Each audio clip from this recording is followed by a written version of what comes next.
जय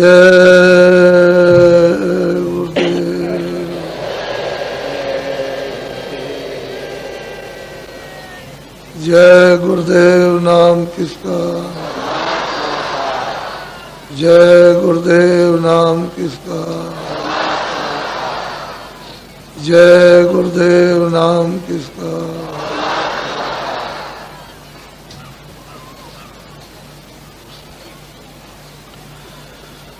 सतगुरु सतनाम तुमको लाखों प्रणाम।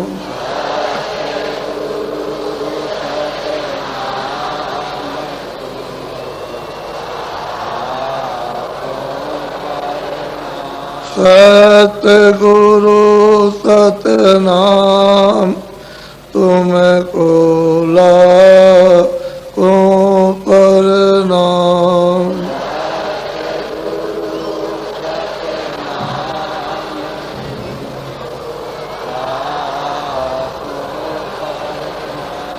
कोटिन सूरज चांद सितारे,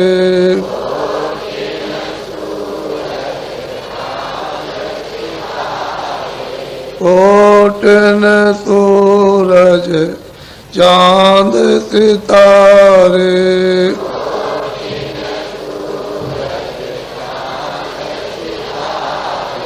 रोम रोम में करें उजारे,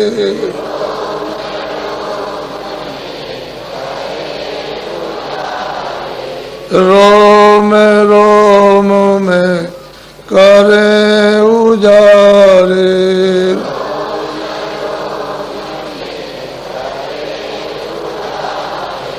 सतपुरुष करतार तुमको लाखों प्रणाम।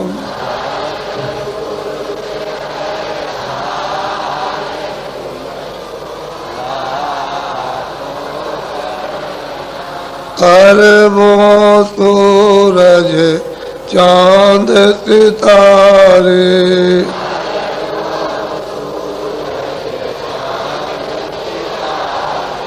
अरबों सूरज चांद सितारे,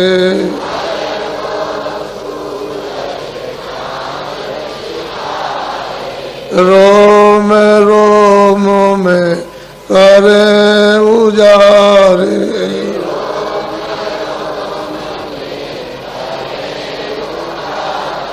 रोम रोम में करें उजारे।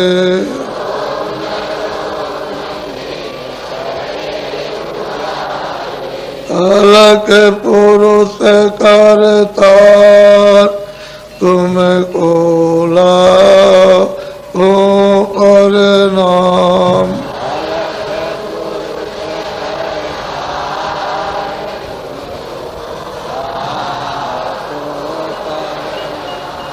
अरबों सूरज चांद सितारे,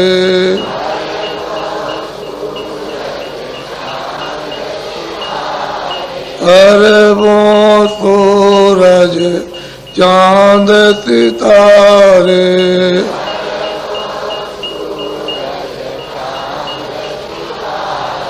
रोम रोम में करें उजारे,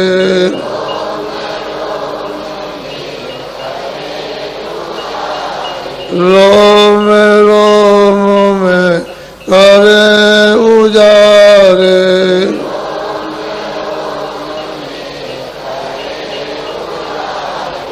अगम पुरुष करतार तुमको लाखों प्रणाम।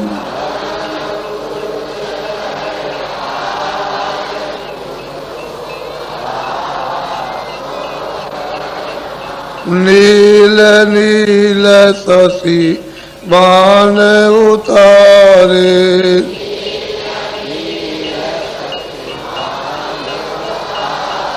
नील नील शशि बाण उतारे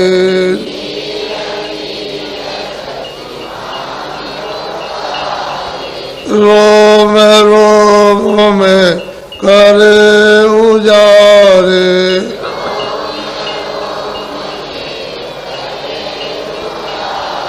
रोम रोम में करे उजारे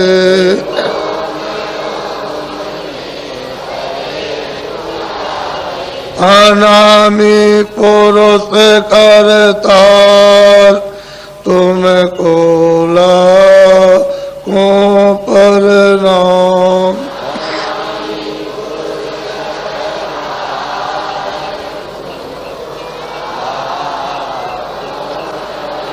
अनामी पुरुष करतार तुमको लाखों प्रणाम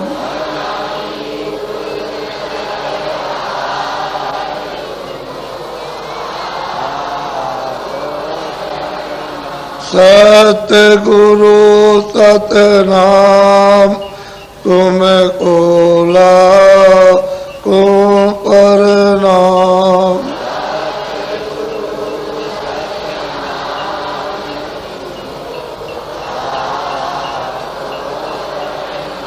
तुमको लाखों प्रणाम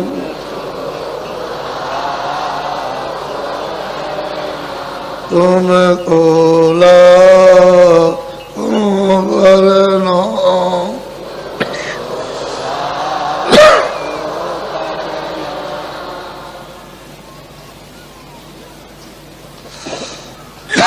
बच्चे और बच्चियों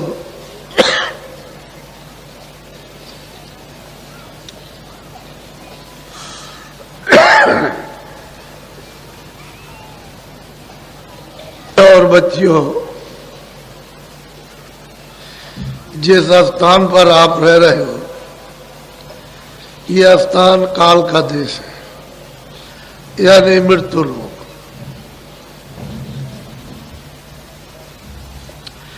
यह आपका घर नहीं है आपका देश नहीं है आप यहां रह नहीं सकते हो तो आप अपने घर में चलने की तैयारी करो क्योंकि दूसरे के सामान को छोड़ो और अपना सामान पकड़ो तुम कहोगे मैं ये भी सामान ले जाऊंगा तो ये सामान वहां जाएगा नहीं ये जो भी सामान है सब कूड़ा कचरा है इसमें कुछ नहीं किया सामान वहां है नहीं तो दूसरे के सामान को फेंक दो और अपना सामान पकड़ लो तब तो चल दोगे घर में और अपना सामान छोड़ दिया दूसरे को पकड़े हुए हो तो हमारी दशा क्या हो रही है कि जब तोता पकड़ते हैं तो गिर्री होती है गिर्री ऐसे उसको लगा देते तो धीरे से उसको ले जाते हैं डाल के पास में उसको पहुंचा दिया जहां तोता बैठता है बस धीरे से उसने एक पैर उठाया और इस गिर्री को पकड़ लिया बस वो झूल गया एकदम लटक गया अब गिर्री घूम गई तो उसको क्या भ्रम होता है कि हमको पकड़ लिया जो गिर्री घूम गई उसने नहीं पकड़ा वो ऐसे आप पकड़े हुए अपने पंजे से ऐसे और छोड़ नहीं रहा तो उसको भ्रम हो गया कि हमको पकड़ लिया इसने तो धीरे से उतार के ले आएगा तोता पकड़ लेगा जब बंदर को पकड़ते हो तो एक हांडी छोटे मुंह की उसमें चने डाल दिए और जमीन में गाड़ दी एक रस्सी उधर बांध दी एक इधर बांध दी और उधर से बंदर आया उसमें हाथ डाला तो हाथ तो छोटा पतला जब उसने डाल दिया तो चने पकड़ लिए और बंदर को चने से बहुत मोह होता है ऐसे पकड़ लिया तो ये मुट्ठी फैल गई अब वो क्या समझता है कि हमको इसने पकड़ लिया इस हांडी ने हमको पकड़ लिया तो चीची करता है ठीक यही दशा अपने लोगों की है कि हमने अनजान में ये समझ लिया कि हमको इन्होंने पकड़ लिया। इन्होंने कुछ नहीं पकड़ा, आपने इनको पकड़ लिया, क्योंकि यही तो चीजें आपकी है नहीं। परदेश है, परदेश की चीजें। अपना देश होता, अपनी चीजें होती तब तो ठीक था, लेकिन पराये देश में आकर के पराई चीजों को पकड़ कर और अब मतलब ये है कि उसको झूल रहे हो और छोड़ नहीं रहे हो। तो महात्मा कहते हैं भाई ये तो परदेश है, अपना देश अपने देश में, चलो अपने घर में। तो उसमें चलने के लिए तुम दरवाजे पे बैठे हुए हो, उसके साथ सामान को पटको और अपना साथ सामान पकड़ो, तो चल पड़ो घर की तरफ में। अब तुम ये छोड़ोगे नहीं तो उसका छेद तो बहुत छोटा है, सुई होती है उसके 1000 यानी छेद किए जाओ उससे भी छोटा है, तो उसमें ये कैसे सूख जा सकता है? ये संसार सूप है, ये उसमें नहीं जाएगा। अगर बारीक हो जाओ तो चले जाओ छेद, तो सामान फेर दो तो बारीक हो जाओ, उसके छेद में चले जाओ कि निकल जाओ। तो जीवात्मा दोनों आंखों के मध्य भाग में बैठी है, ये मध्य भाग है, ये सेंटर है, ये दरमियान है, इसमें जीवात्मा बैठी, शरीर में नहीं है। ये नाक है, ये मुंह है, गला है, सीना, ये नाभि है, इंद्रिय द्वार, इधर कुछ नहीं, यहां से नीचे कुछ नहीं है। वो तो आकाश तो यहीं तक है। ये जब दो आंखों से देखते हो, जब आंख खोलते हो तो समझते हो ऊपर आकाश है, आंख बंद कर लो तो ये आकाश यही है बस। ये दोनों आंखें हैं, ये दोनों नीचे है, ये दोनों नीचे, दोनों नाक नीचे है। इस आकाश के ऊपर में बैठी हुई है वो जीवात्मा, ऊपर है। उस जीवात्मा में एक आंख है और शरीर में 2 आंखें। उस जीवात्मा में एक नाक है और शरीर में 2 नाक। उस जीवात्मा में एक कान है और शरीर में 2 कान। तो कितने कान हुए? 3 कान हो गए। अब यह है कि 3 कान है, 3 आंख है, 3, ये तो मोटी चीज है। ये तो ऐसी पराविद्या थी सनातन कि सब लोग उसको जल्दी से, यानी जैसे ही जन्म लिया वैसे ही सीख लेते थे। अब इस पराविद्या को सिखाने के लिए कितनी मेहनत, क्यों ऐसी मेहनत पड़ती है कि जब आए थे पैदा हुए तुरंत, तो तुमने उस रामायण को नहीं सुना कि जब तुरंत अपनी विद्या को पकड़ लिए, देर नहीं लगी, जैसे ही बाहर मां के गर्भ से आए वैसे ही सामने उस विद्या को पकड़े हुए थे। तो कहते हैं कि भाई उस समय पर तो तुम्हारी उम्र लाख बरस की थी, इस शरीर की उम्र उस समय लाख बरस की थी। जब जीवात्मा लाई गई यहाँ और इस मनुष्य रूपी मंदिर में ये बैठाई गई तो इसकी उम्र थी लाख बरस की। तो लाख बरस की बच्चा जब पैदा हुआ माँ के पेट से, तो जीवात्मा को जब 5वें महीना लगा तो जीवात्मा को यहाँ बैठा दिया, क्योंकि उसने पहले खोल बनाया। ये रचना का पूरा विवरण आपको तो पता नहीं, आपको तो मालूम नहीं, किसी से आपने सुना नहीं, समझा नहीं, कुछ देखा नहीं, कुछ किया नहीं, तो आपको क्या पता चलेगा। सही सच्ची बात है कि जीवात्मा किस तरह से है ये भी नहीं मालूम, और जीवात्मा है क्या ये भी आपको नहीं पता, और वो जीवात्मा कैसे जाएगी वो भी नहीं मालूम। तो सब भूल भाल करके तो सब खत्म है। लेकिन जो हमारी सनातन पराविद्या ईश्वरीय आध्यात्मिक योग विद्या थी वो तो प्राय सबकी, सब लोग, तब तो रामायण में उन्होंने कहा है कि सतयुग जोगी सब विज्ञानी, एक भी यानी अल्प नहीं था, अज्ञान नहीं था, सब जोगी और सब विज्ञानी, कर हर ध्यान करे बहु प्राणी, सब के सब प्रभु के ध्यान में संलग्न थे और पार। जैसे ही समय पूरा हुआ लाख बरस के वैसे सीधे पार गए। उसी को कहते हैं भवसागर नदी से पार जाओ। अब वो तो मतलब यह है कि जब उसके देश का विधान बन गया और आपको उसका अधिकार दे दिया कि देखो मेरे देश का ये विधान है, उसने बना दिया और तुमको मैं पूरा अधिकार देता हूं, तो विधान बना। ऐसे तो विधान बनाया नहीं। जब लाख बरस की आयु पूरी हुई तो ये जीवात्मा सब वापस गई, क्योंकि कोई चौकी पहरा, रोक टोक, कुछ बंधन तो था नहीं उस समय। कोई पाप नहीं, पुण्य नहीं, अच्छा नहीं, बुरा नहीं, ये कुछ नहीं था। कोई किसी तरह की गंदगी थी नहीं। तो ये जीवात्मा लाख बरस पूरा क्यों वापस गई? तो इस तरह की अनगिनती खेपें यहां आकर के वापस चली गई। लेकिन जब देखा कि सभी चली जाएगी और यहां कुछ नहीं रहेगा, तब फिर उन्होंने ये बंधन लगाया। तो ऐसे बंधन नहीं लगा, बंधन लगाने में बहुत समय लगा। अपनी शक्तियां पैदा करेंगे, उनसे तपस्या कराएंगे, फिर उसको उनको अपना हुक्म देंगे, उसके बाद फिर वो मतलब विधान बनेगा, विधान बनाने के बाद फिर सुनाया जाएगा, सुनाने के बाद तब आपको अधिकार बताया जाएगा। तो समय लगा, बहुत समय, 20,000 वर्ष तो तप में लग गए। उसके बाद में उन्होंने हुक्म दिया तो फिर विधान बना। जब समाधि लगाई तो देववाणी हुई ईश्वर की कि हम जो बोले सो लिख दो। तो जो जो बोलते गए वो लिखते चले गए। उस समय पर तो कोई कागज नहीं था इस तरह का, तो पेड़ों की छाल निकाल करके उसी में लिख दिया। उसी को 4 वेद कहते हैं। पूरा का पूरा विधान, रोगी का, कोड़ी का, लूले का, लंगड़े का, अंधे का, बहरे का, अमीर का, गरीब का, निर्धन का, धनी का, राजा का, रैयत का, रूप का, कुरूप का, ये सब 4 खानों का, 84 लाख योनियों का, नरकों का, स्वर्ग का, वैकुंठ का, सब बन गया।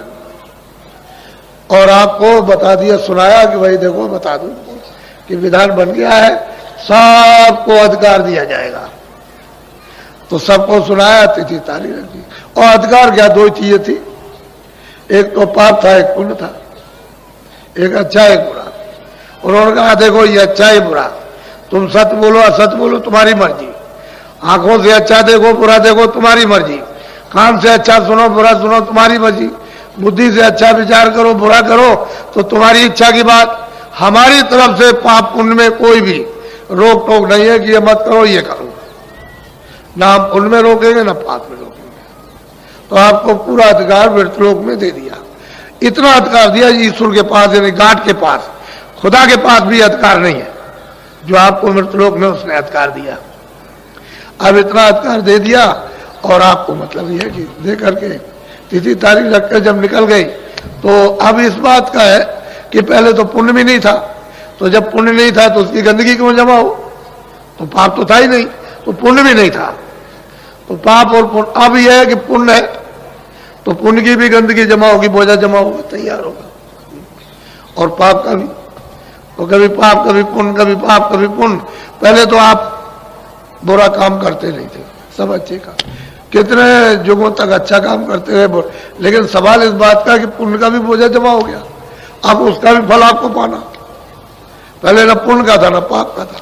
फिर कभी आपसे बन गया अधिकार, आपको मिला तो आपने कभी 1 झूठ बोल दिया, कभी 2 झूठ बोल दिए, कभी 4 फिर झूठ बोल दिया, कभी धोखा दे दिया, कभी बेईमानी कर ली, ऐसे कभी कभी तो वो भी जमा हो गया। ऐसे जमा होते जब आपकी लाख बरस की उम्र है तो उसमें पता नहीं क्या क्या हो जाएगा। तो ये पाप पुण्य सब मिश्रित हो गए तो बोझा। लेकिन जब तुम्हारे ऊपर कोई बोझा नहीं था, पाप पुण्य का कोई विधान नहीं था, पूरी स्वतंत्रता थी, स्वाधीनता थी कि जब चाहो उसके पास जाओ, जब चाहो लौट आओ, दिन में 100 बार जाओ, 100 बार लौट आइए उसके पास। लेकिन जब यह अधिकार दे दिया तो रोक टोक क्यों हुई कि ये पाप पुण्य, ये अच्छा ये बुरा, अच्छा बुरा, भाई यही से बंधन पड़ेगा। तो बंधन पढ़ते पढ़ते पढ़ते पहले तो आंख खुली थी, कान खुले थे, देववाणी सुनते थे, सब लोग सुनते थे, आंख खुली थी, यानी तीसरी आंख, तीसरा नेत्र सबका खुला था। कोई ऐसा नहीं था जिसका बच्चे बच्चे का खुला ना हो, सब आते जाते थे। यहां से स्वर्ग भी देखो, वैकुंठ भी देखो, इसको ईश्वर को भी देखो, पार ब्रह्म भी देखो, और मतलब यह है कि ऊपर चले जाओ। और अब मतलब यह है कि आप बंधन पड़ गया। तो जब बंधन पड़ा तो फिर आप बंधे। अब यह है कि उसने ये कहा कि देखो भाई अच्छा बुरा जो भी करोगे, हमने उसके लिए योनि बनाई, 4 खाने सेंटर जेल खाने बना दिए, 4 खानों के, अंडज पिंडज उकमज अस्तावर, ये 4 बड़े जेल खाने, और छोटे छोटे जेल खाने 84 लक्ष, ये मैंने जेल खाने बनाए। तो मैं इसमें से इसमें बंद करूंगा, अगर तुम ये काम खराब करोगे ये तो हम बंद करेंगे इसको, इसलिए महात्मा घूमते रहेंगे, बताएंगे सब जगह कि देखो ये अच्छा है, ये बुरा है, इस बुरे काम को मत करना, अच्छे काम को करना, ये अच्छा बुरा। तो आप लोग सचेत और होशियार रहते थे कि मैं बुरा काम नहीं करना, सब अच्छा करना। फिर उस अच्छे करने से मन बुद्धि और चित्त जब पवित्र निर्मल रहता था, तब ये कहा था कि भाई महात्माओं के पास चले जाना, वहां से तुमको रास्ता मिल जाएगा। तो आप उनके पास जाते थे, रास्ता लिया और चल दिया। लेकिन अब तो रास्ता बंद हो गया, क्योंकि उनके पास जाओगे नहीं। फिर आप मन बुद्धि चित्त को इसको पवित्र न करके गंदगी लाद लोगे। तो जब गंदगी आपने लादी अपने ऊपर में, तो मेरी तरफ ये देखो, ये जीवात्मा बैठी हुई है। तो इसका हृदय इधर तो है नहीं कि भाई इतना सा हृदय हो। जितना सारा संसार है, ये सारा विश्व, जितना इस विश्व का आकाश है, उसके लाख हिस्से, यानी बड़े बड़े इसके और कर दिए जाए, उससे भी बड़ा है। इतना बड़ा इसका ये हृदय, ये इसको दिल कहते हैं, हार्ट कहते हैं। ये जीवात्मा का, सूरत का, रूह का, सोल का हार्ट ये। तो इसमें कूड़ा कचरा आपने जमा कर लिया। अब कूड़ा कचरा ऐसी जगह जमा किया कि न तो इधर आगी जाएगी, न पानी जाएगा, न तलवार जाएगी, न कोई तीर जाएगा, न कोई जहर जाएगा। ऐसी जगह उसने जमा कर रखा। और आप ये सोच रहे हो कि शायद हो सकता है, शायद हमारा पाप धुल गया होगा। ऐसे धुलने वाला कहाँ? जिसने ये सब विधान बनाया वो ऐसा होशियार, ऐसा उसको ऐसे ही होशियार। वो छोटा मोटा कारीगर नहीं है, वो बहुत बड़ा कारीगर। तो जीवात उसने भी बड़ी तपस्या की, बहुत तपस्या की उसने। तपस्या करते करते तब सत्पुरुष प्रसन्न हुए। तभी तो मतलब प्रसन्न होकर के ये जीवों का भंडार मांग लिया कि हमको दे दीजिए, हम रचना रचेंगे, रचना रचेंगे। तो सत्पुरुष प्रसन्न होकर के और मतलब है कि इनको ये सब जीवों को दे, एक छोटा सा भंडार इनके हवाले कर दिया, सुपुर्द कर दिया। अब ये यहां ले आए और ले आकर के इन्होंने, पहले तो कुछ नहीं था, जब आप जाने लगे, वापस लौटने लगे और बहुत सी जीवात्माएं वापस लौट गई, उसके बाद उन्होंने देखा तो हमारा तो मतलब इतने जुगों और इतने कल्पों तक हमने तब किया, तो उसके बाद में ये हमको मिला और ये सब चले जाएगा तो हमारे पास क्या रहेगा। तब उन्होंने ये विधान बनाया और विधान बना करके आपको अधिकार पूरा दे दिया। वो आप जा सकते हो, लेकिन ईश्वर उनके पास नहीं जा सकते। उस प्रभु के पास ईश्वर नहीं पहुंच सकते और आप जा सकते हो। तो मृतलोक में इतना अधिकार आपको कि आप ऊपर जा सकते हो, आ सकते हो। इनको भी प्राप्त करो, ब्रह्म को भी प्राप्त करो, पार ब्रह्म को भी, और उस सच्चे मतलब यह है कि जो प्रभु, उसको भी आप प्राप्त करो, लेकिन ये नहीं जा सकते। तो असल में आप फंस गए, उलझ गए। और एक ही रास्ता आने का था, क्योंकि नाम से ही आए थे। जैसे ये बिजली आ रही है, पावर हाउस में लगा हुआ प्लग, जब तक ये प्लग रहा रहेगा और बिजली वहां से बनती रहेगी, आती रहेगी, प्लग हटा दीजिए, बिजली बंद हो गई। ऐसे ही शब्द है, नाम है, आवाज है, देववाणी है, उसी से उतर करके आई और दोनों आंखों के बीचों बीच में बैठा दी गई। तो ये डोरी पकड़े हुए थी, अभी तो आती थी जाती थी, फौरन चढ़ गई, फौरन उतर आई, फौरन चढ़ गई, फौरन उतर आई। यानी इतनी देर नहीं लगती थी, इतनी भी देर, ऐसे चढ़ गई, ऐसे उतर आई, चढ़ गई, उतर आई। सब देखती गई, सब देखती आई, सुनती गई, सुनती आई। लेकिन अब तो मतलब यह है कि आपने जब गंदगी को जमा किया, इस मतलब यह है कि आकाश में, इस हृदय में, तो ये कूड़ा कचरा जब जमा हो गया तो सब आकाश मैला हो गया, गंदा हो गया। तो जब गंदा हो गया तो आपकी आंख, आपके कान, दिव्य आंख, दिव्य कान, दिव्य नाक बंद हो गई, तो डोरी छूट गई। और नाम की, शब्द की, आवाज की, देववाणी की डोरी छूट गई। अब ये जीवात्मा अंधेरे में गिर गई। बस यही है। अब जब से आप गिरे अंधेरे में, अभी तक आप उजाले में खड़े नहीं हुए और वापस लौट के घर में नहीं गए। अब परदेश में रहते हो, जन्म है, मरण है, जन्म, मरण है, जन्म है, मरण, यही हो रहा। और क्या भाई, तुम्हारी उम्र मान लो 80 साल की है, 60 साल की है, तो दूसरे की उम्र में 2 साल की, किसी की 5 साल की, किसी 10 साल की, किसी की 15, जन्मो मरो, जन्मो मरो। तो ये स्थान जो है मृतलोक है, ये आपका किसी का कोई स्थान और किसी की कोई चीज नहीं। अब आपको काम के लिए दिया, उसको कहते हो मेरा, उससे काम ले लो। भाई कोई आदमी आता है तो उससे काम ले लीजिए, आपका तो नहीं है। सेवा का सब काम ले लो, उससे पानी भी पी लो, उससे खाना भी बनवा लो, उससे भी करो, वो भी कर लीजिए उसके, लेकिन आपका तो नहीं है। तो आपने काम ले लिया। तो चतुर वही है जो इन सब चीजों से काम ले लेते हैं और काम लेके ये समझते हैं हमारा तो कुछ है नहीं, ये तो दूसरे का दिया हुआ और दूसरे का सामान है और ये भी सामान दूसरे का। तो आप जब महात्माओं के पास पहुंचोगे तब तो ये युक्ति आपको काम लेने की आएगी, और जब तक महात्माओं के पास नहीं पहुंचोगे समझो कैसे, तब तक आप समझोगे अज्ञान में कि सब मेरा है, इसी में रोगे चिल्लाओगे। तो मोह सकल व्याधियों का मूल है, समुद्र है, समुद्र है। सागर कहते हैं उसमें डूब गए, अब ये कैसे छोड़ देगा जब उसमें डूब गए, निकालेगा कौन मोह से? संपूर्ण व्याधियां मोह से, उसमें डूब गए खजाने, उस व्याधियों के खजाने में डूब गए। अब बिना महापुरुषों के नहीं निकल सकते, तो जगा हुआ महापुरुष चाहिए। कोई दाढ़ी बाल हमारी तरफ से अगर कोई रखा ले और कहते कि भाई तुम साधु हो गए, इसका नाम साधु नहीं है। साधु नाम तो उसका है जिसकी जीवात्मा जाग जाए और उस प्रभु का साक्षात करे, उसको साधु कहते हैं, महापुरुष कहते हैं। अब वैसे साधना के लिए कोई वेश बनाओ, सफेद कपड़े पहनो, गेरू कपड़े पहनो, लाल पहनो, तुम काले पहन लो, तुम और कुछ पहन लो, तो इससे कुछ मतलब नहीं। वो बगैर दाढ़ी वाला भी प्राप्त करेगा, दाढ़ी वाला भी प्राप्त करेगा, कपड़े वाला भी, रंगा भी प्राप्त करेगा, लेकिन यह है कि वो इन सब चीजों में पता नहीं। तो तुम बन जाते हो कि हमारे गेरू कपड़े, हमारे सफेद कपड़े, हमारे काले कपड़े, हमारा ये, हमारा वो, तो इसमें समझते हो कि हम साधु हो गए। ये साधु नहीं, जिसकी जीवात्मा जाग जाए उसको कहते हैं साधु। इसको असल में चीज यह है कि आए थे अपने घर से और घर का रास्ता छूट गया, हम नहीं ले, अब चारों तरफ भटकते हो कि भाई तू बता दे, तू दे दे रास्ता, तू दे दे, इधर जा रहे चले जा रहे हो, तब तक तुम्हारा समय पूरा हो गया। क्यों? कि मनुष्य जीवन का कर्म जो पुण्य होता है मनुष्य शरीर पाने के लिए, वो तो एक एक कण इकट्ठा होता है। वो उसमें से क्या तुम करते हो, उसमें से एक इकट्ठा हो गया। बाकी चार खानों के अलग अलग अलग अलग यानी कर्म पुण्य, पशु का, पंछी का, कीड़ों का, यानी इनका अलग अलग जो कर्म है और उसका जो अलग अलग पाप पुण्य वो अलग अलग जमा होता है, उसको उसी उन्हीं में मिलेगा। आपका होगा, आपको इस उन्हीं में मिलेगा। तो मनुष्य शरीर के कर्म अलग है प्राप्त करने के, और पशु इत्यादि पंछी उनके अलग कर्म है, तो उसका भोग अलग है, इसका भोग अलग है। तो आप मनुष्य शरीर का तो कोई काम करते नहीं कि आपको फिर मिल जाएगा।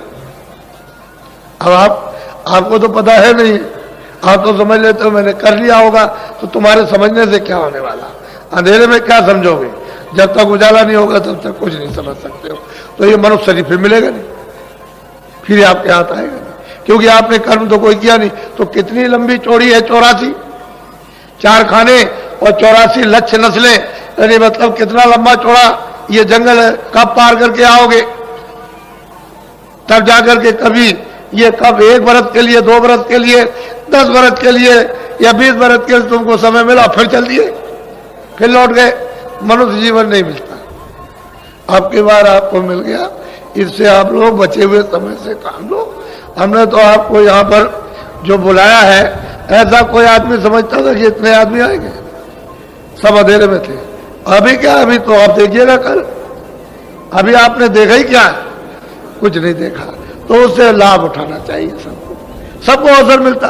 कोई ये नहीं कह सकता भाई हमको मौका नहीं मिलता। सबको, छोटे बड़े, पढ़े लिखे अनपढ़, किसी भी मतलब मनुष्य हो, इंसान हो, सबको ये मौका, सबको अवसर दिया जाता है कि सबको लाभ। लोग ये कहते हैं कि नहीं हमको नहीं मौका मिला, हमको अवसर नहीं मिला और हमको मतलब ऐसा नहीं, सबको। कोई ये नहीं कह सकता। अब उसका लाभ जमा कर रख सकते हो, नहीं रख सकते हो। चीज दी हुई तुम्हारे पास ये झोली है कि नहीं, जिसमें तुम रखो, लेना आता नहीं है, दे दिया जाए तो फेंक देते हो ऐसे करके, तो फिर कोई क्या करेगा? वो तो सबको मौका देता, यह अवसर सबको मिलता है। तो असल में मनुष्य अनमोल शरीर प्राप्त किया और दरवाजे पे बैठे हुए, बिल्कुल सामने स्वर्ग है, सामने ही बिल्कुल बैकुंठ है और दरवाजे बैठे हो, और मतलब इधर अंधेरे में बैठे हो। तो तुम कम से कम इतना तो करो कि अपनी जीवात्मा के ऊपर में मैल है, जो गंदगी जमा है, जिससे कि वो बंद हो गई, तो उसको तो साफ करा लो। थोड़ी सी, कुछ तुम भी मेहनत करो, कुछ जो बता रहा है, जो रास्ता चलाएगा, कुछ वो मेहनत कर देगा। तो दोनों की मेहनत से अतिशय रगड़ करे जो कोई, अनल प्रगड़ चंदन से हुई। अरे भाई, जीवात्मा से जब आप रगड़ोगे तो मैल कटेगा, कुछ वो करेगा, कुछ आप करोगे, बस रगड़ पड़ जाएगी। तो शुद्धि सफाई मन की, बुद्धि की, चित्त की, अंतःकरण और जीवात्मा की हो जाएगी। अंतःकरण उसी हृदय को कहते हैं, उसी आकाश को जिसमें ये सब कूड़ा कचरा जमा हो गया, उसी को कहते हैं सफाई। जब तक वो नहीं साफ होता तो आपको दिखाई क्या देगा? आप तो दरवाजे में बैठे हो और शरीर के बाहर बैठे हो, कोई शरीर के अंदर नहीं हो, लेकिन कूड़े कचरे की वजह से, यानी मतलब यह है कि दब गए, अब नहीं छोड़ सकते उस पर्दे को, कि उसने और आप दोनों का पर्दा एक मिल गया, जमा हो गया। अब इसका उससे संबंध, उसका इससे, तो दोनों का संबंध हो गया, बीच में वो दब गई। तो जीवात्मा तो चेतन है, वो तो जड़ है नहीं, उसमें तो आंख भी है, कान भी है, नाक भी। अब ये शरीर में काम लेने के लिए शरीर के कान है, शरीर की आंख है, शरीर की नाक है। अगर ये नहीं रहेगी तो मतलब ये है कि आप मतलब क्या देखोगे, क्या सुनोगे और क्या सूंघोगे। तो उसने बाहर से भी सुराग रखे ताकि बाहर की चीजों का बोध हो जाए। इसलिए चीज आपके पास सब कुछ है। उस दिल की उस आंट की जब हो जाती है तो देखो किस तरह से वो आकाश चमकता है। ये सूरज की रोशनी कुछ नहीं, आपको तो इसका ज्ञान है नहीं है कि भाई ये जीवात्मा में कितनी रोशनी है, कितना इसमें प्रकाश है। ये हजारों सूरज इस पृथ्वी पर उगा दिए जाएं और ये यहां जाकर के खड़ी हो जाए तो ये सब सूरजों का प्रकाश इस जीवात्मा के प्रकाश में छुप जाएगा। उस दरवाजे पर तुम बैठे हो और सब लोग बैठे उसी दरवाजे पर, लेकिन अब भेद न जानने के कारण, पता न होने के कारण आप मतलब दबे पड़े हुए हो। अब कोई जानकार अगर मिल जाए जो निकल गया, वो अगर मिले तो आपको निकाल ले, वो तो मिलता नहीं कहीं, इसलिए तुम भटकते हो और बस मतलब ये सोचते हो कहाँ मिलेगा, इधर उधर भगे, उधर भगे, उधर भगे। तो इसलिए आज ये पहला दिन है, ये प्रथम, आज 25 है, मतलब ये आपके ये फरवरी है, आज से ये शुरू हो गया। तो आप लोग बड़ी सावधानी से आओ, जितने भी अपने यहाँ प्रबंधक है, कर्मचारी है, मतलब ये ऐसे तो हमारा मन किसी से खराब नहीं, कोई किसी से भी खराब नहीं। अब आपका मन खराब हो जाए तो क्या हो, लेकिन हाँ ये नए नए लोग आते हैं तो क्या चाहते हैं कि भाई कोई जगह मिल जाए, क्या चाहते हैं कि भाई चलो गंगा स्नान करेंगे, थोड़ा बहुत पानी मिल जाए, चलो वहाँ 2, 4, 5 दिन 10 दिन रहेंगे। तो असल में चाहते हैं कि भाई दूर से आए हो तो आप थोड़ा बहुत एक दूसरे की सेवा, वो आपकी सेवा करेंगे। आप ये नहीं है कि आप ये समझते हो मैं यही रहने वाला ही मैं सेवा करूंगा, नहीं, वो जो आए हैं वो भी आपकी सेवा करेंगे, लेकिन जरा उनको बैठ तो जाने दीजिए। आप बैठने नहीं दोगे उनको तो आपको क्या इसका बोध होगा कि ये क्या करते हैं और हम क्या करते हैं। तो आपकी सेवा भी पता चल जाएगी और इनकी सेवा का भी अनुभव हो जाएगा, तो दोनों की सेवा मिल जाएगी। उसी में हो जाता है मोहब्बत प्यार। अगर ये मोहब्बत प्यार न होता तो ये आपको रूप दिखाई नहीं देता। तो कोई बात तो जरूर है, कोई चीज है तभी तो ये बात देखने को मिल रही है। तो ये देखो अभी चले आ रहे हैं, अभी तो बेचारे तांता लगा हुआ है, आ रहे जगह खोज रहे, सामान कहाँ रखे, तो आप लोग मदद कीजिए। इन बेचारों को कहाँ मालूम है कि कौन सी काली सड़क है, कौन सी मतलब है कि संगम की सड़क है, कौन महावीर की सड़क, कौन किले की सड़क है। तो थोड़ा बहुत आप इनको बता दीजिए कि भाई इस सड़क पर चले जाओ, इस सड़क पर चले जाओ, तो ये अपनी जगह पहुंच जाएंगे और वहाँ अपना बिस्तर बोरी बिस्तर रख लेंगे। तो फिर उसके बाद में ठहर करके तब एक दूसरे का संगम होगा, समागम होगा। पहले तो सब लोग एक दूसरे की मदद एक दूसरे की सेवा करो। असल में ये थोड़े दिन का हालात, इसको कहते हैं क्षणिक आनंद। अभी तो तुम दुख में फंसे हुए रो रहे हो, चिल्ला रहे हो, परेशान हो, तुम सोचते हो कि दवा से ठीक हो जाएंगे, हमको सुख मिल जाएगा, आराम मिल जाएगा। तो कहोगे हमने आपको धन से मिल जाएगा, उससे भी मिलने वाला है ही नहीं। कहोगे मकान से मिल जाएगा, कुछ नहीं, बाल बच्चों से मिल जाएगा, इनसे मिलेगा, उनसे विद्या। अगर मिल गया होता तो फिर लोग क्या चिल्ला पड़ते कि हमको मिल गया। राज करने वाले कोई सेठ साहूकार, कोई खेती वाले, अगर इनको कुछ मिलता है सब चिल्लाते, लेकिन वो कहते हैं इसमें है ही नहीं। जब इसमें आनंद है ही नहीं, इसमें सुख है ही नहीं है, इसमें आराम ही नहीं, सुबह से लेकर शाम तक परेशानी। तो मेहनत तो आपने की है सारी चीज, लेकिन उसका फल आपको कुछ नहीं मिला। क्यों? कि आपने उस मेहनत का दुरुपयोग किया। अगर सदुपयोग कर लेते तब तो आपको क्षणिक आराम, आपको क्षणिक आनंद मिल जाता, लेकिन आपने उसका सदुपयोग नहीं किया, दुरुपयोग कर लिया, तो इसलिए सबको दुख है। कोई आदमी ऐसा नहीं है जिसको बेचैनी ना हो, लेकिन अब यह है कि वो महात्मा फकीर मिले तभी तो हो सकता है, ऐसे नहीं होगा। तो ये मनुष्य रूपी मंदिर में दोनों आंखों के बीचों बीच ये जीवात्मा बैठी है और उसमें तीसरी आंख है। कैसे आप नकार सकते हैं कि तीसरी आंख नहीं है? अगर नहीं होती तो रामायण झूठी हो जाएगी। ये जो और किताबें धार्मिक है वो फकीर महात्माओं की सब झूठी हो जाएंगी, लेकिन वो तो चीज है। जब है चीज तो फिर यह है कि आपको भी मिल सकती है। ऐसा क्यों कहो कि हमको नहीं मिलेगी? मिल जाएगी, लेकिन जिसके पास वो चीज होगी दे देगा आपको। उसकी आपको प्रतीक्षा करनी, उसके पास तक पहुंचने की जरूरत है। उसके पास तक पहुंच गए तो चीज मिलेगी, जिसके पास जो चीज होगी वही देगा। इसलिए आप लोग दूर दूर से चल करके आए और चले आ रहे हो, और ये निरंतरता था आज और कल, दोनों दिन पूरा लगा रहेगा। इसको ऐसा मत समझिए ये महामानव कुंभ लगने जा रहा। हम आपको इसी मैदान में आपकी दृष्टि के सामने दिखा देंगे कि ये बता देंगे कि ये पुल से लेकर और यहां तक कोई जगह नहीं रह गई। ये इसको आप ध्यान में रखिए, आपके सामने ये चीज आ जाएगी। और मुझको देखिए, मुझे तो कोई घमंड नहीं, मैं तो आपका सेवक हूं, हमेशा सिर झुकाता रहता हूं। मैं तो कोई महात्मा नहीं, मैं तो खुद कहता हूं कि ना कोई महात्मा ना कभी बना, ना कभी बनता हूं, ना भविष्य में। मैं तो आपका सेवक हूं, आप मुझको देखिए। आप तो एक आदमी की मेहनत, उसको देखना चाहिए सब बुद्धिजीवों को, और जो अनपढ़ है उन सबको विचार करना चाहिए कि एक आदमी कितनी मेहनत कर रहा है, और किसके लिए? कि भाई तुम्हारी जीवात्माओं का भी कल्याण हो जाए और शरीर का भी तुम्हारा, जब तक इसमें जीवात्मा रहे उसको लाभ पहुंच जाए। तो आप शरीर का भी लाभ नहीं, और जीवात्मा तो खड्डे में जा ही रही। वो तो चारों खानों में सीधी उसने रास्ता आपने खोल लिया, सीधी नरकों में जा रही है। तो आपने नरक देखे? आपको तो पता भी नहीं, मालूम ही नहीं नरकों में आपको क्या होगा।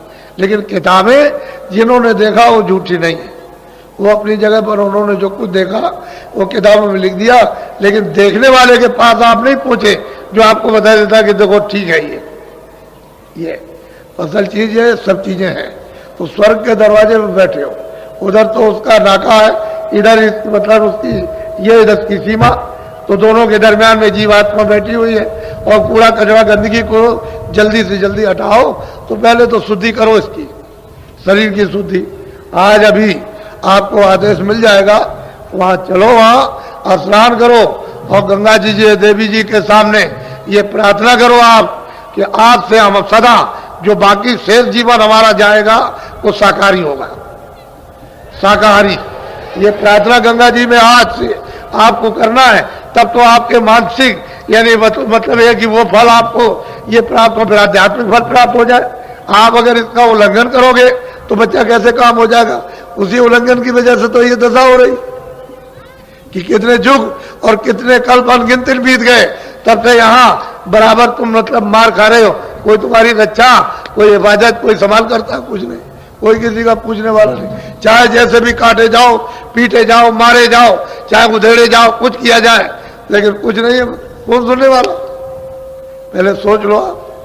अभी मैं आपको सब समझा लूंगा और सब कुछ करा लूंगा, घबराने की जरूरत नहीं है। तो अभी वहां जब आदेश मिल जाएगा तो वहां पर जाना, स्नान करो और वहां नहाते रहो, देवी जी की तरफ देखते रहो और देखते रहो। कहा तो बस अब हम आपके शाकाहारी, आप में स्नान करते हैं और अब हमारा जीवन शाकाहारी अब शेष जाएगा। शाकाहारी जीवन, अनाज है, सब्जी है, फल है, दूध है, घी है, मक्खन है, अच्छे कपड़े हैं, अच्छा मकान, इन सब चीजों को सेवन करो इस शरीर के लिए, क्योंकि शरीर तो तुम्हारा है नहीं, ये तो किराए का मकान है। ये आपका तो है नहीं है जो आप गरुड़ करते हो कि मेरा, आपका ये नहीं है। आप तो दूसरे के मकान में थोड़े दिन के लिए रखे गए हो और उसने कहा देखो मेरे मकान को यानी मतलब सुरक्षित रखना, तोड़ना फोड़ना नहीं। अंधा बहरा लूला लगड़ा मत करना, तुम रोगी इसको मत करना, स्वस्थ रखना। तो इसको खाना भी दो, कपड़े भी दो, दवा भी दो, सब कुछ दो, इसको निरोगी रखो और इसमें जो जीवात्मा बैठे उसे जगा लो, इसी के द्वारा उसको पहुंचा दो अपने घर में, अपने देश में, अपने वतन में, अपने प्रभु के पास, वहां पहुंचा दीजिए। तो तुमने आपने रामायण में सुना लिखा है कि एक अनिया नामा अग सच्चिदानंद प्रभु धामा, वो तो मतलब ये वो है, तो आप रामायण को भी नहीं समझ पाते हो, तो बताओ कैसे, फिर कैसे आप समझोगे? उसके लिए आप बहुत विचार के साथ में, नामदान तो आपको मैं दूंगा, रास्ता तो मैं बताऊंगा, मैं तो उसी के लिए आया हूं। मुझे तो मतलब ये कोई बात छुपा करके मैं तो सोचता हूं कि भाई जो कुछ आपको चलते जलाते मिल जाए, क्योंकि मेरा भी तो किराए का मकान है, मुझे भी तो खाली करना, तो आपको कुछ ना कुछ मिल जाए तो अच्छा ही है। गुरु महाराज तो ये आदेश दे के गए थे कि जो चीज दी है उसको रखना नहीं, दूसरों को दे देना, लोगों की जीवों के फायदे में आ जाए। तो मुझे तो वो पालन करना है कि उसका उल्लंघन करना। अब यह है कि कोई ले सकता, कोई नहीं ले सकता, वो तो मतलब ये है कि उसके ऊपर निर्भर है, क्योंकि उसकी स्वतंत्रता है, उसको आजादी मिली है कि ले ले, उसको आजादी मिली फेंक दे, ये तो उसके ऊपर है। तो सब तरह का अधिकार आपको लोक में कर्म करने का मिल गया है, आप उसका उल्लंघन मत करो। जिसके देश में रहो उसके नियम के अनुकूल यानी चलो तब छूट जाओगे, जेल खाने से बाहर हो जाओगे, और नियम के विरुद्ध चलोगे तो मतलब है कि फिर आप सजा मिल जाएगी, उसकी सजा अलग है। यहाँ का नियम तोड़ो तो यहाँ की सजा मिल जाती है, 5 साल की, 2 साल की, 1 साल की, 10 साल की, ज्यादा गलती करो तो फांसी हो जाती है। तो असल में नियम का उल्लंघन नहीं करने पर, अरे भाई उल्लंघन के ही तो कानून है, उसी के लिए कोर्ट कचहरी है कि आपने ये बुरा काम किया, आप ऐसा मत करो, उसकी सजा दी जाती। माफी मांग लोगे, नहीं करेंगे तो ठीक है, लेकिन करोगे उसी के लिए कि तुम्हारी आदत, तुम्हारा स्वभाव छूट जाए, उसी के लिए सत्यता, सेवा के लिए, प्रेम के लिए, सत्यता के लिए, इसके लिए तो कोई कटौती न कभी हुई न कभी होगी। कोर्ट कचहरी तो बुरे काम के लिए, अच्छे काम के लिए कभी भी नहीं। तो आप लोग मनुष्य जीवन को आप सार्थक बनाओ। तो पहले तो मैं एक भजन कराऊंगा, क्योंकि मेरा काम तो भजन कराने का, असली काम दोनों काम ले लेना, कि ये भी शरीर के लिए भी लेना और भजन भी कराना। और उधर पे त्रिवेणी संगम पर भेजूंगा मेरी बातों को अच्छी तरह से। ये जिस घाट पर आप आए हो उस पर वो बैठे हुए, मल्लाह भी बैठे, पंडे भी बैठे। पंडा तो एक शब्द है, वैसे तो ब्राह्मण है, वो बैठे हुए, वो मेहनत करते हैं, दिन भर बैठे रहते हैं, मेहनत करते हैं, सामान को रखाते हैं, आपको मतलब है चंदन ये वो सब कुछ देते हैं, और मतलब ये है कि जगाते रहते हैं।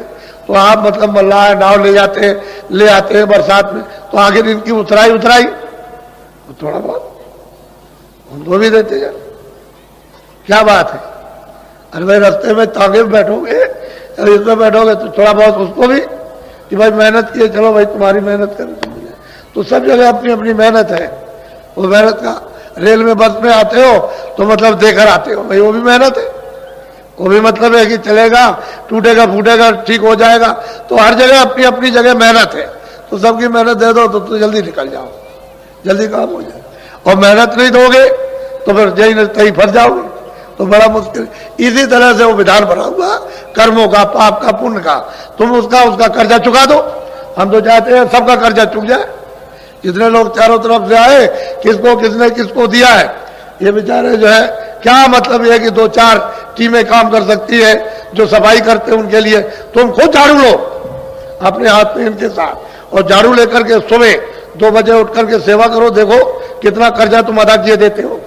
जिसका लिए तुमको क्या मालूम कि कर्जा कैसे चुकाया जाएगा। पानी पिलाओ, इनको बना करके खाना खिलाओ, अपने में से कुछ बना के खिला दो कि तुम भी खा लो आकर के, तो प्यार से, प्यार के साथ मोहब्बत के कर्जा चुक जाएगा।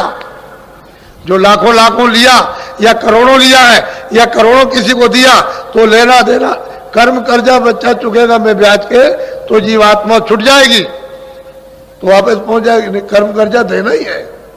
इस लोक का नियम बना हुआ कि बिना कर्म कर्जे के आप अदा किए हुए यहां से जा नहीं सकते हो। फिर महात्मा ज्ञान रूपी अग्नि जला देते हैं, उसमें फेंकवा देते हैं अग्नि को, योग रूपी अग्नि को, तो उसमें जल के खाक उसका साथ सामान तैयार कर लो, फेंकने में क्या देर लगेगी, 60 से साफ हो जाएगा। तो दिमाग, ज्ञान चक्षु, तीसरा नेत्र है यानी मनुष्य रूपी मंदिर में खुल जाएगा। यहीं से बैठ के स्वर्ग देखो, इसी जगह से। अरे तुमको क्या पता है स्वर्ग का? अभी किसी से पूछा जाए तुम बहुत पढ़े लिखे हो, स्वर्ग में क्या क्या है और कौन कौन रहता है, तुम बता दोगे? जब तक देखोगे नहीं वहां तब तक क्या बता सकते हो? वो मुसलमान कहते हैं कि वो 14 तबक है, 14 भवन है, ना वो बता सकते हैं ना आप बता सकते हो, किताबों को देखते रहते हो। अरे महात्माओं ने देखा तब लिखा, आपने तो कुछ किया नहीं ना कुछ देखा, तो आप क्या बताओगे कि क्या चीज कहां पर है? तो देखो स्वर्ग में कितनी बड़ी बड़ी नदियां, कोई स्वर्ग इतना है, ये छोटा सा, ये जो इतना आपका मृतलोक है, इससे जितना पूरा विश्व जो, इससे मतलब कितने करोड़ों हिस्सा ज्यादा, यानी कितना ज्यादा तो स्वर्गलोक है।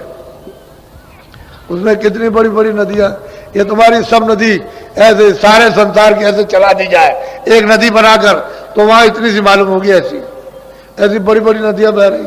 अरे तुम उधर चलो उस रचना की तरफ, उस मतलब ये है कि देवलोक की तरफ में, कि यही से रास्ता जाता है सीधा। जब तुम्हारा ये साफ हो जाएगा तो बच्चा यही से सीधा, अरे भाई जहां दूरबीन जब लगती है तो दूर की चीज पास और पास की चीज दूर, यही से दिखाई देती है। तो तुम्हारे पास तो दूरबीन है ही, आंख की सफाई होने की जरूरत है कि वो मैल चला जाए, गंदगी चली जाए तो दिव्यनेत्र ज्ञान चक्षु खुल जाए। तो यही से बैठ के महात्माओं ने तो यही तो है, वो कहते हैं कि मुंह देव नैन, मैंने अपनी आंखों को बंद किया, बंद कर लिया। वो स्वामी जी कहते हैं दोनों आंखें बंद कर ली, ये मेरी अंदर की आंख खुल गई, तीसरी आंख, तीसरा नेत्र दिव्य नेत्र खुल गया। तो कहते हैं मोह विलोक राम मुस्काए। मैंने उनको देखा, वो बैठे हुए कितने बड़े हैं, तो कोई इतने थे, ये सारा संसार के सामने करोड़ों हिस्सा ज्यादा कर दिया जाए, यानी बड़ा कर दिया जाए, उससे भी बड़े कोई ऐसे बैठे, ऐसे इस तरह से कहते हैं। मैंने उनको देखा, वो बैठे मोह विलोक राम, कहते हैं वो बैठे हो, मैंने उनको देखा और मुझे देख करके हंस पड़े, मैं भी हंस पड़ा। वो कहते हैं मैं भी आता हूँ, वो भी ऐसे, वो भी खुद हो गए, मैं भी खुद। तो उन्होंने रास्ता दे दिया, कह लगे चले जाओ उधर, उधर जाओ, तुम उधर जाओ। तो कहते हैं उधर मार, कहते हैं उधर गया तो खड़ा हो गया बीच में, तो उधर देखता हूं, नजर आया। कहते तमाम स्वर्ग वैकुंठ की रचना को उन्होंने देखा, जब निगाह मारी उन्होंने नीचे की तरफ तो मृतलोक क्या है उसको भी उन्होंने देखा, फिर निगाह मारी कि नरक क्या चीज है उसको भी देखा। नहीं, उधर बहु ब्रह्मांड दिखाया, कहते बड़े बड़े ब्रह्मांड, बड़े बड़े लोग, मैंने दिमाग ज्ञान चक्षु से देखे, यही बैठ करके दोनों आंखें बंद की और यही बैठ करके मैंने उनको देखा। तो सफाई तो करो कम से कम, गंदगी कूड़ा कचरा भरे रहोगे तो कैसे हो? जब आंख खराब हो जाएगी तो कितने यत्न करते हो कि आंख किसी तरह से रोशनी दे जाए, तो तुम कितना यत्न करो। अरे भाई जहां पर ये कूड़ा कचरा जमा है वो बिना महापुरुष के कोई जानता ही नहीं, किसी को मालूम ही नहीं है, और बगैर उठ के कोई साफ कर नहीं सकता, चाहे जितना उपाय करो आप। तो उनको मालूम है इसकी युक्ति के कूड़ा कचरा किस तरह से ये साफ होगा। तो जब वो रास्ता बता देंगे, दरवाजा बता देंगे तो टालो, थोड़ी सी मेहनत निमित्त मत करो, बाकी तो वही करेंगे, बगैर उनकी मेहनत के काम नहीं होगा। तो थोड़ा निमित्त मत करो कि चलो हम भी करेंगे तो दोनों की मेहनत जुड़ जाए, तो सुलभ हो जाएगा, सहज हो जाएगा, आसान हो जाएगा। तो चीज आपके पास सब कुछ है और आपको सब बताऊंगा, घबराने की जरूरत नहीं। मैं तो सबको देने के लिए आया हूं कि सबको मिल जाए, सबका फायदा हो जाए, सबका लाभ हो जाए। हमको काले पीले नीले और सफेद से ऊंचे नीचे से क्या मतलब, मनुष्य होना चाहिए, उसमें जीवात्मा है ही।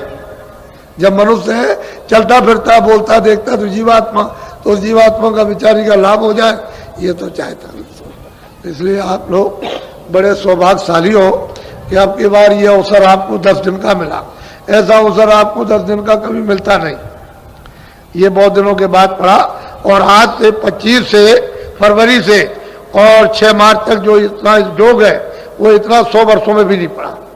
ऐसा ये सुयोग है, शुभ घड़ी है, क्योंकि ये आध्यात्मिक शुभ घड़ी है वो मतलब भौतिक, आपके पत्रा वाली नहीं। पत्रा वाली तो बराबर चलती रहेगी, वो तो बराबर गिरोह का अपना काम चलता रहेगा उसके को लिए। लेकिन ये आध्यात्मिक, ये जो जीवों के लाभ के लिए 100 वर्षों में भी ऐसा नहीं आया। इस तरह का ऐसे तो लाभ प्राप्त करते हैं जो जिज्ञासु रहे, उनको प्राप्त होता रहा, लेकिन सामूहिक लाभ नहीं प्राप्त हुआ। ऐसा जो पढ़ा तो बहुत अच्छा कि आपने सबने दर्शन दिए और आपने इधर आकर के हमको भी देखा और मैं आपको देख रहा हूं। मैं तो आपको चाहता ही था और पहले ही से बुला रहा था कि आप आओ भाई, असली काम अपना कर लो, नहीं यहाँ तुम्हारा कुछ है नहीं है, किसी का कुछ नहीं है। तुम वैसे ही दिनों रात रोते हो, मेहनत करना सीख लो कि भाई मुझे खेती कैसे करना, दुकान दफ्तर का काम। अगर तुम ये कहते हो कि बच्चा मेरा, स्त्री मेरी, पुरुष मेरा, मेरा ये है, मेरा मकान है, मेरी जमीन है, ये आपका कुछ नहीं, सच्ची बात तो कुछ नहीं। मुझसे अगर पूछो कुछ भी नहीं आप, बस जो कुछ भी है वो इसके काम लो, ये सब इसका है, इस शरीर का है, ये सब इसके काम लो। खाना, कपड़ा, दवा, दारू, ये सब इसको दो, इसकी मलहम पट्टी ठीक करो और समय पूरा होते ही ये खाली क्या कर लो, चलो जल्दी निकलो यहाँ से, हटो, अब देर से ही एक क्षण भी नहीं लगेगा। फौरन आकर के तुम्हारी आंख बंद करेगा, कान बंद करेगा, तुम्हारे मुंह बंद कर देगा, बुद्धि बिल्कुल पागल कर देगा और कहेगा निकलो जल्दी से, बस जबरदस्ती खींच कांच के निकाल बाहर कर देगा। ये सब पड़ा रह जाए। अब ये बताओ आपका कुछ है? इतना देर से चिल्ला रहे मेरा मेरा मेरा, कोई कहता मेरा राज है, कोई कहता मेरा ये, कोई कहता आपका कुछ नहीं है। ये तो परदेश है, दूसरे देश में आपकी चीजें कैसे हो सकती है? हाँ, दूसरे देश में जाओ, उसकी चीजों को इस्तेमाल कर लो, छोड़ के चले आओ, उसको पकड़ के नहीं ले आना, वही काम में ले लो इसके लिए और छोड़ दो। रिश्तेदार जाते हैं रिश्तेदारी में तो सब चीजें वहां की बरत लेते हैं इसके लिए और छोड़ के चल देते हैं, हम लोग चले आते। ऐसा यहां भी रखो कि ये सब चीजों को बतलो, छोड़ दो, क्योंकि ये तो आपका कुछ है नहीं, यही आपका नहीं है। जितने सब इकट्ठा किया है, अरे बच्चों ये मकान किराए का तुम्हारा नहीं है, जिसने इकट्ठा किया वही चला जाएगा, तो बाकी ये सब सामान ये पड़ा जड़ रहे। इसलिए इसका बोध करो, बिल्कुल एकदम बुद्धि से विवेक करो कि हाँ सत्य है कि नहीं। बुद्धि का भी एक सत्य होता है, उसको आप अच्छी तरह से धारण कर लो कि ये सत्य है, ये इधर उधर होने वाला कुछ भी नहीं। आप उसी में से धीरे से निकल आओ, जल्दबाजी करने की जरूरत नहीं, सरे सरे धीरे से निकल आओगे, निकल के तकलीफ नहीं होगी, उंगली टेढ़ी मेढ़ी नहीं होगी, कोई खरोच नहीं पड़ेगी, धीरे से निकल आओगे और निकल के एक तरफ हो जाओ। ऐसे ही लोगों ने, यानी मतलब यह है कि रहकर और अपना जीवन बिल्कुल अपने काम में ले लिया और पार हो गए। इसी मृतलोक में, इसी ग्रस्त आश्रम में रह करके पार चले गए। तो अभी मैं आपको थोड़ा भजन पर बैठाऊंगा, कम से कम आधा घंटा भजन। आप सबके सब एक कपड़ा रखा करो, रुमाल रखा करो या कोई गमछा रखा करो। देवियां हैं, जरा सा धोती थोड़ा सा आगे सिर पर कर लेगी, ताकि मतलब है एक पर्दा रहे मालिक की याद करने का, भजन करने का, ताकि उसकी इज्जत के साथ यानी याद की जाए। इसलिए ये होता है, ऐसा नहीं कि मतलब है बड़े बूढ़े आते हैं तो बहुएं घर में पर्दा डाल लेती, ऐसे कि हम आपकी इज्जत करते हैं, हम आपको आदर की दृष्टि से देखते हैं, यानी आपको नमन करते हैं। इसी तरह से मालिक को याद करने के लिए थोड़ा सा इज्जत के लिए पर्दा चाहिए, उसका थोड़ा सा पर्दा डाल लो। पहले समझ लो, मन को, बुद्धि को, चित्त को, ये दोनों आंखों के बीचों बीच ये जीवात्मा बैठी है। इधर देखो, इधर ये, इसी को हिंदी में कहते हैं हृदय, उर्दू में कहते हैं दिल, अंग्रेजी में कहते हैं हार्ट। ये दोनों आंखों के मध्य भाग में बीचों बीच इसमें तीसरी आंख है, तीसरा कान है, तीसरी नाक है। दो आंख, दो कान, दो नाक शरीर में, एक आंख, एक कान, एक नाक उस जीवात्मा में। और वो कुदरती है, जहां से आई थी वहीं से लेकर के आई है। बीच में पर्दा पड़ा हुआ, उसको उतारते चले जाओ, पर्दा उतरता जाएगा, वो निकलती चली जाएगी और बिल्कुल एकदम निकल जाएगी, बिल्कुल नूरी नूर, बाकी उसमें कुछ नहीं है, नूरी नूर है, प्रकाश ही प्रकाश है, उसमें आवाज ही आवाज है, शब्द ही शब्द है, साउंड ही साउंड उसमें, दूसरी और कोई चीज इतनी सुंदर कि उससे सुंदर कोई चीज है ही नहीं इस जगत में, क्या कहीं नहीं सुंदर। वास्तविक जो उसका रूप है अरूप है। तो इसलिए आप मन बुद्धि, देखो इधर ये दोनों आंखों के मध्य में जीवात्मा अंदर बैठी है, यानी बीचों बीच में, और इसके चारों तरफ मन बुद्धि चित्त बैठे हुए। तो ये किसके कारण हरे भरे हो रहे? वैसे तो ये भी जड़ खोल है, लेकिन जीवात्मा की चेतनता से, सूरत की चेतनता से, रूह की उस चेतनता से ये सब काम करते हैं। अगर वो न रहे तो एक भी नहीं रह सकते। तो ये चारों तरफ बैठे हुए घेर कर, मन है, बुद्धि है, चित्त है, अहंकार है।